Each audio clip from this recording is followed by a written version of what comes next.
tous ces gens que nous venons de voir, qu'ils soient riches ou pauvres, femmes ou hommes, chinois ou américains, ont tous un point commun. Ils ont des besoins à satisfaire pour vivre. Lesquels? Besoin de respirer. Aux États-Unis, on évalue à 50 000 le nombre de décès dus à la pollution atmosphérique. Besoin de se nourrir. Il faut environ 2500 calories par jour pour vivre. Un bûcheron dans le Grand Nord en brûle 4500. Un être humain ayant peu d'activité physique se contentera de 1800 calories.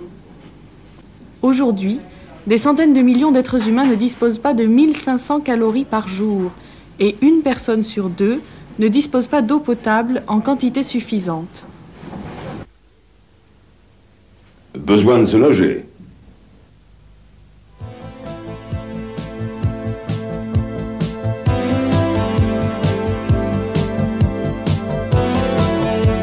Besoin de se vêtir.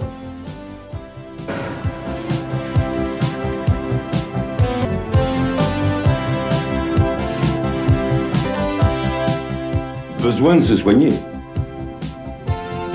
Chaque année, 6 millions d'enfants meurent de malnutrition dans les pays en voie de développement.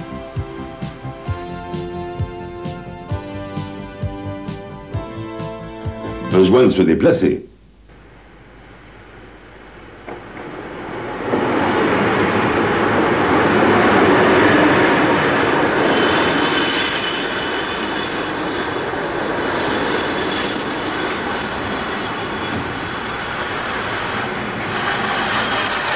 Besoin de s'informer.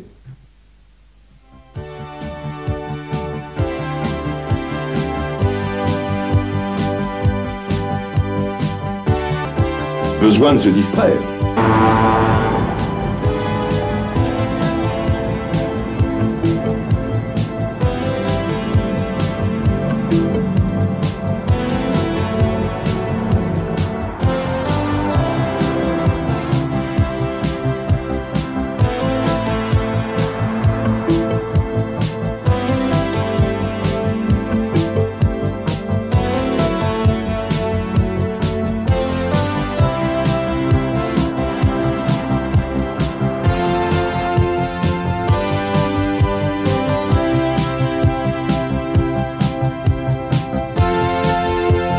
Besoin d'être en sécurité.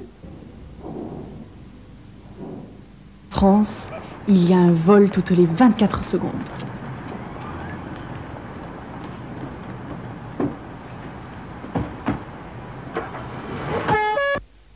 Besoin de lutter contre la solitude.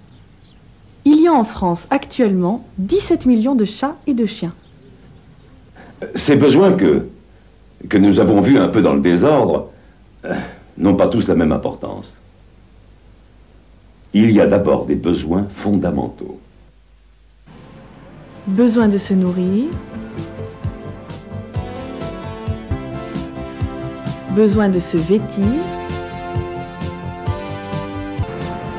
Besoin de se loger.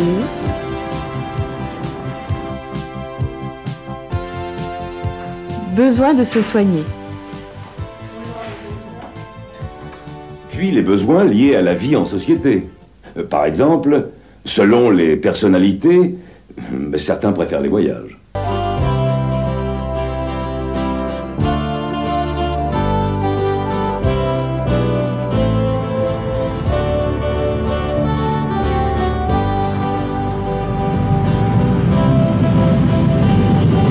D'autres, d'une catégorie sociale différente, choisiront le besoin de sécurité, ou encore l'appartenance à une communauté de haut prestige social. Enfin, les besoins les moins fondamentaux liés à notre avenir technologique ou à notre nouvelle façon de vivre. Besoin de nouvelles communications, de nouvelles images.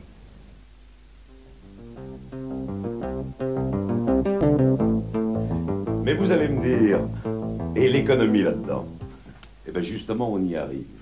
Car pour répondre à ces besoins, il faut des produits. Reprenons les exemples précédents.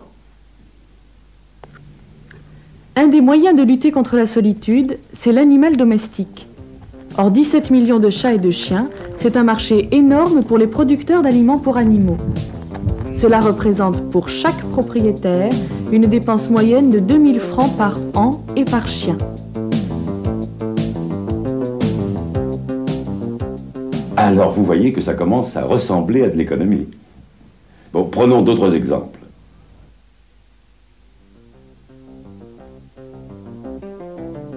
Conséquence du besoin d'embellir son cadre de vie, c'est le jardinage, pour 10 800 000 foyers. Cela représente 600 000 hectares de terre et le nombre correspondant de tondeuses, bêches, sécateurs.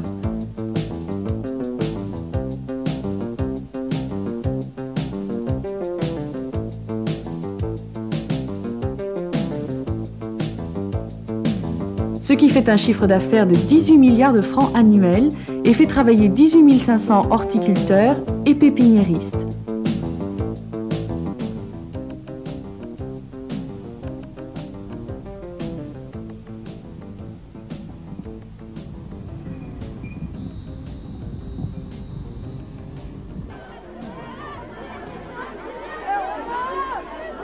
Autre exemple.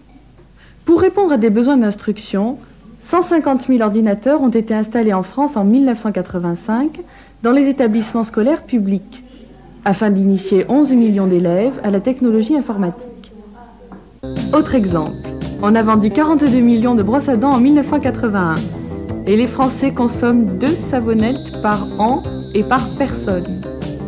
Et bien même avec si peu de soucis pour leur hygiène, les Français font vivre du monde.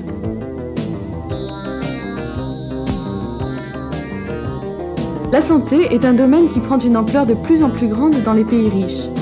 Le total des dépenses de santé de 600 millions d'habitants des pays riches est égal au total des dépenses de survie de 2 milliards d'êtres humains les plus pauvres.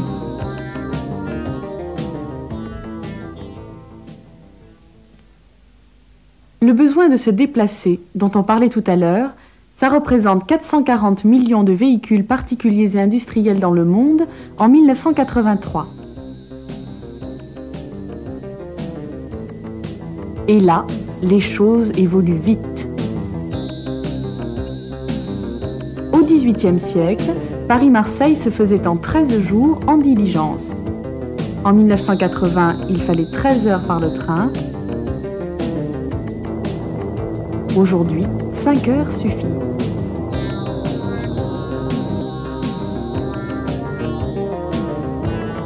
En dépenses de chauffage, d'éclairage et d'énergie, le monde a consommé 8 500 milliards de kilowattheures en 1981. En l'an 2000, on en prévoit 2,5 fois plus. Par contre, certaines consommations évoluent en baisse. En 1973, la France consommait 117 millions de tonnes de pétrole. 10 ans après, le chiffre est ramené à 82 millions de tonnes. Se vêtir, ce n'est plus toujours pour se protéger du froid ou du chaud. La mode est devenue un secteur pilote dans l'art de faire naître un besoin pour mieux y répondre. De la même manière, dans les pays riches, alimentation n'est plus synonyme de survie. Et si en 1800 il fallait 8 heures de travail pour nourrir en céréales une famille de 4 personnes, il ne faut plus que 3 minutes en 1984. Parallèlement, les terres cultivables diminuent dans le monde.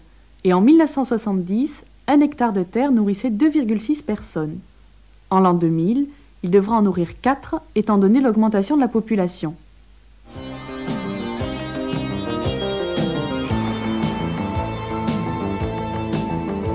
Et si la famine ne cesse de croître dans le monde, cela n'empêche pas les pays riches de tirer un profit maximum de leur sol.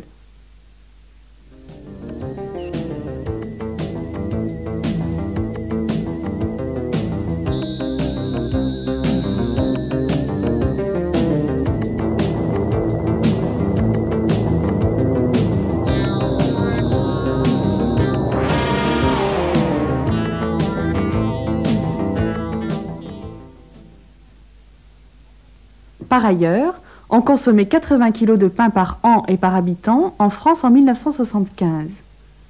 10 ans après, on passe à 68 kilos. Les Français consomment également moins de pommes de terre,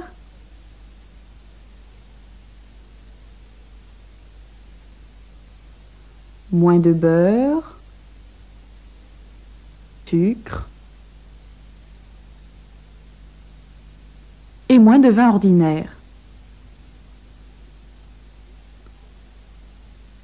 Par contre, on consomme plus de viande de bœuf, de fromage,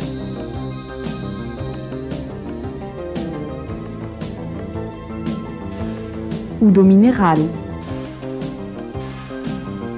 Notre alimentation s'équilibre et s'affine. Dernier besoin et pas des moindres, l'eau et l'air. Pendant que les pays riches se payent de l'eau potable en bouteille alors qu'elle coule au moindre des robinets, l'Organisation mondiale de la santé estime que 80% des maladies et affections qui sévissent dans le monde sont imputables à l'absence d'eau salubre. Enfin, l'air, qui est le premier besoin vital de l'homme, est encore illimité et gratuit. Mais il devient de plus en plus souvent dangereux et génère lui aussi des besoins secondaires. Par exemple, des pots d'échappement propres.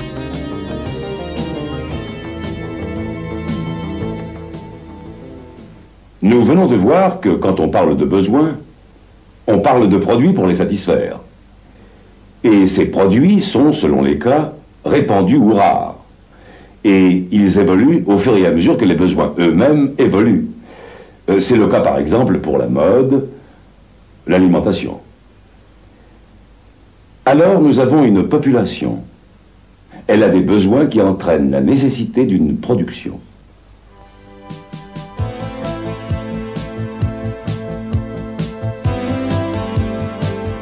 Mais qui va l'assurer, cette production? Tant qu'il s'agit de parapluies pour s'abriter ou de dentifrice pour se protéger des caries, on s'adresse aux entreprises. C'est ce qu'on appelle l'offre et la demande. C'est donner une fraction de son revenu en échange d'un produit. Mais quand on a besoin d'instruire ses enfants, on s'adresse à la collectivité locale, régionale ou nationale, qui, en contrepartie des impôts versés, prend en charge un certain type de besoin.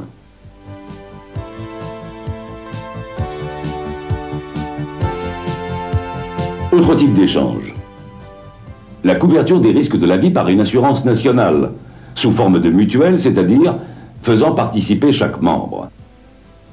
Et cette mutualisation des risques a pris en 25 ans un essor considérable. En effet, en 1959, elle représentait 10% de la production annuelle des entreprises françaises. En 1973, on passe à 13,5%. Et en 1983, on en est à 29%. Soit 1000 milliards de francs. Vous allez me dire, les choses sont simples.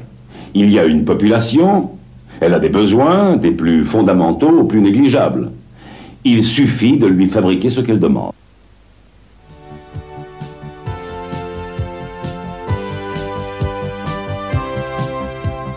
Monsieur Durand a besoin de se protéger du froid, eh bien proposons-lui un manteau.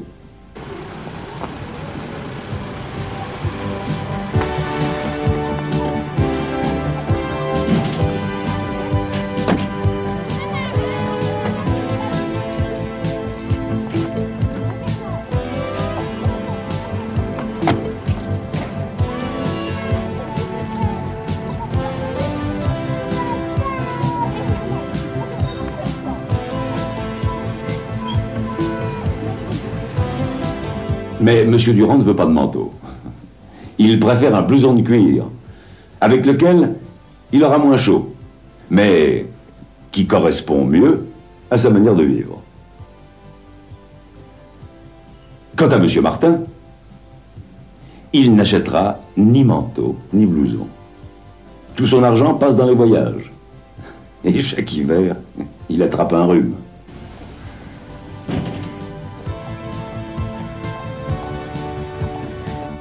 Alors, eh bien, il manque un élément dans ce raisonnement.